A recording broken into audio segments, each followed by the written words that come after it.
Hi. Thank you for attending today's reading. Let's begin.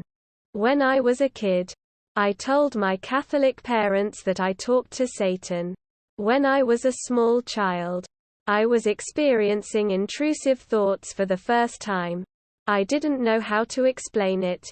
We had a huge cliff in our backyard and it gave me major l'appel du vide.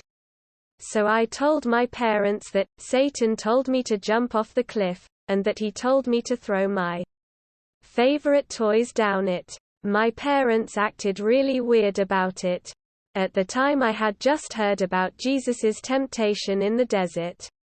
And I was using that to try to understand why I had bad thoughts and why I was tempted to do things I didn't want to do. My parents didn't realize this and took me to church and had the property blessed. End of story. Next story. To you. From this parallel universe. Life is weird. She exhaled slowly into the cold air, gazing deep into the sky above that seemed to gaze back on them. She turned her head to him. Isn't it? Quote. He turned too. His eyes met hers and he gave her a wry smile before turning back into the nightski. Yeah. She studied his face. Her eyes lovingly traced his features. His deep eyes. His nose she used to poke fun of. And those lips. There was always a certain attraction about those lips. They were a magnet. She resisted the urge to kiss him and looked back into the stars.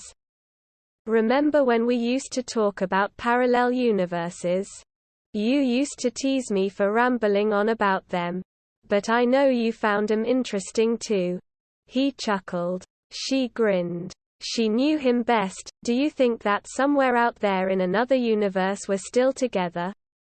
That in another universe we found a way to work it out and that the us in that world is happy now?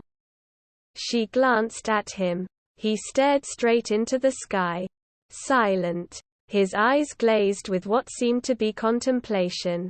I know. I'm not supposed to say things like that. I'm sorry. It's just. I can't help but wonder about that sometimes. Perhaps it was the vastness of the sky that laid upon them. The chilly wind that danced around them. Or the cold grass blades that grazed the outline of their bodies. Something about lying on a field that went on for miles beneath the starry unknown brought peace. And helplessness at the same time. It was like she felt insignificant. Existence didn't make much sense. What were the odds they were in the universe that they couldn't end up together? She felt injustice. But feeling angry at reality didn't make much sense either. She had made peace with that. Or at least actively trying to. Yet something about laying still in a world that seemed to move with or without her stirred up so much sadness in her. She took a deep breath in. It's just. She pushed down the welling tears. I just miss you so much. He gazed straight into the sky. Still silent. I really tried. I did everything I could to feel better. But as the days settles into nights, it doesn't seem like anything I did in the day makes me feel better at night. She couldn't hold it back. She stared hard into the stars but her vision was blurring. A tear rolled down. She couldn't help it. He paused. I miss you too. He said softly. Her heart ached. For the longest time she craved for him to say that. Why did it not feel comforting? It felt unfair. His fingers grazed upon her wrist and nestled up into her fingers. She didn't move. Their fingers interlaced. Somehow it didn't feel the same. Like it was a shell. In another universe it would have felt just the same as before. Like she was home. Another tear rolled down. They stayed silent for a while. There was comfort in watching the stars glimmer. A star shot through the sky. Lit across the sky slightly and left a dim trail behind. She managed a smile. Magical things seemed to happen with him. She turned to him. Did you make a wish? She gazed into the field's horizon. Her hand was nestled into the grass. Just as it had been all along. I wished for you to be here with me. Perhaps in another parallel universe. Perhaps they would have both been happy then. End of story. Next story. My worst experience at Wendy's. 9 comments. Share save hide report. 99% upvoted. End of story. Next story. Stories is seeking moderators. So without community surpassing 50k members and having only 2 active moderators, we decided it's time to recruit a few new moderator. You can apply over here. https://docs.google.com/d/e/150q0x7hrjfk73dgph-j/kixiao3adjf4x3_view-form USP=SF_link. We are looking for moderators who can help us grow this community. Please do not inquire about the status of your application, as we do not have enough moderators to reply to each inquiry individually. If you haven't received a response within a couple of days of submission, it is most likely that we unfortunately couldn't welcome you into the moderator team. Note that at the moment we have enough moderators for most tasks.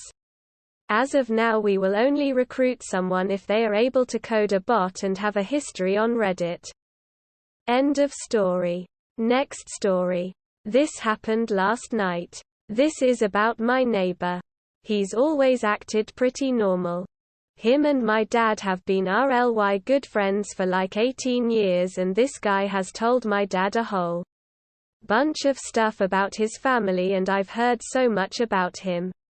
Well, today he showed up at our house. Only my dad and some of his old friends were there. And just started getting drunk out of his mind.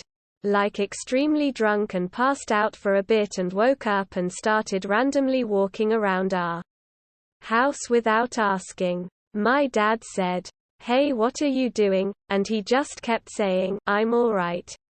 I'm alright." Really creepy, but later they just lost track of him, so my dad looked everywhere for him and couldn't find him. He checked outside and saw him sitting alone on the steps near the sidewalk. My dad asked what he's doing, and he said, "I fell." My dad was like, "Did you hit your head? Or your back or something?" He saw a bone sticking out of his ankle. Like horror movie stuff. His foot was facing the wrong way with a bone sticking out. They called 911 and stuff, and then my dad went to the guy's house to tell the family. He said, "Hi. It's Mike." And the wife says, "Who?" Turns out that the family of the guy we have lived 2 houses down from. My dad's friend for 18 years. Comes over multiple times a week. Has never heard of any of us. This guy has never mentioned my dad. Or any of us to his family. So creepy. But when she finds out the ankle thing, the wife and the daughter don't even pretend to act surprised. Concerned. Do they hate him or what? My dad said he was coming from work and she goes, "Which work? WTF, which work? Is this guy a spy? How much is he lying about?" He has always said that he works at a hotel as the janitorial manager or something. TL. Doctor. Close family friend. Neighbor. Showed up and got extremely drunk. Tripped and broke his leg. And it turns out that his family has never heard of us. And he lied about his job. Edit 1. Not really an update. But everyone on the block is trying to contact him and see if he's in the hospital, but he isn't responding to any calls or texts. End of story. That is all for today. If you want to support my automated channel, feel free to drop a like and subscribe. See you tomorrow.